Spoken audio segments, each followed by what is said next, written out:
Hello दोस्तों, आज हम हाजिर है एक और कहानी के साथ। इस कहानी का नाम है आखिरी प्रयास। तो प्लीज आप लास्ट तक बने रहिएगा। एक समय की बात है, एक राज्य में एक प्रतापी राजा राज करता था। एक दिन उसके दरबार में एक विदेशी आगंतुक आया और उसने राजा को एक सुंदर पत्थर उपहार में दिया। राजा वह पत्थर देख बहुत प्रसन्न हुआ। उसने उस पत्थर से भगवान विष्णु की प्रतिमा का निर्माण कर उसे राज्य के मंदिर में स्थापित करने का निर्णय लिया और प्रतिमा निर्माण का कार्य राज्य के महामंत्री को सौंप दिया।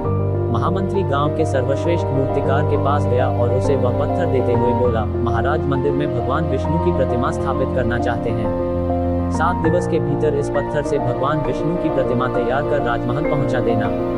इसके लिए तुम्हें 50 स्वर्ण मुद्राएं दी जाएंगी। 50 स्वर्ण मुद्राओं की बात सुनकर मूर्तिकार खुश हो गया और महामंत्री के जाने के उपरांत प्रतिमा का निर्माण कार्य प्रारंभ करने के उद्देश्य से अपने औजार निकाल लिए। अपने औजारों में से उसने एक हथौड़ा लिया और पत्थर तोड़ने के लिए उस पर हथौड़े से वार करने लगा, किंतु पत्थर जस का तस रहा। मूर्तिकार ने हथौड़े के कई बार पत्थर पर किए, किंतु पत्थर नहीं टूटा।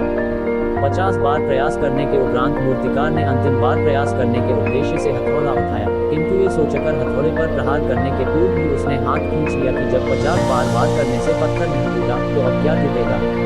वह पत्थर लेकर वापस महामंत्री के पास गया और उसे यह कह वापस कर आया कि इस पत्थर को तोड़ना नामुमकिन है, इसलिए इससे भगवान विष्णु की प्रतिमा नहीं बन सकती। महामंत्री को राजा का आदेश हर स्थिति में पूर्ण करना था, इसलिए उसने भगवान विष्णु की प्रतिमा निर्मित करने का कार्य गांव के एक साधारण से मूर्तिकार को सौंप दिया।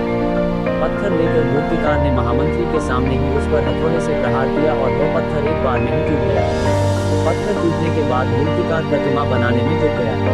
इधर महामंत्री सोचने लगा कि काश पहले मूर्तिकार ने एक अंतिम प्रयास और किया होता तो सफल हो गया होता और 50 स्वर्ण मुद्राओं का हकदार बनता। सीख मित्रों, हम भी अपने जीवन में ऐसी परिस्थितियों से दो चार होते रहते हैं। कई बार किसी कार्य को करने के पूर्व या किसी समस्या के सामने आने पर उसका निराकरण करने के पूर्व ही हमारा आत्मविश्वास डगमगा जाता है और हम प्रयास किए बिना ही हार मान लेते हैं। कई बार हम 1-2 प्रयास में असफलता मिलने पर आगे प्रयास करना छोड़ देते हैं, जबकि हो सकता है कि कुछ प्रयास और करने पर कार्य पूर्ण हो जाता या समस्या का समाधान हो जाता। यदि जीवन में सफलता प्राप्त करनी है तो बार बार असफल होने पर भी तब तक प्रयास करना नहीं छोड़ना चाहिए जब तक सफलता नहीं मिल जाती। क्या पता जिस प्रयास को करने के पूर्व हम हाथ खींच ले वही हमारा अंतिम प्रयास हो और उसमें हमें कामयाबी प्राप्त हो जाए। वीडियो देखने के लिए धन्यवाद दोस्तों। आपको हमारी वीडियो कैसी लगी कमेंट करके जरूर बताइएगा। मिलते हैं अगले वीडियो में।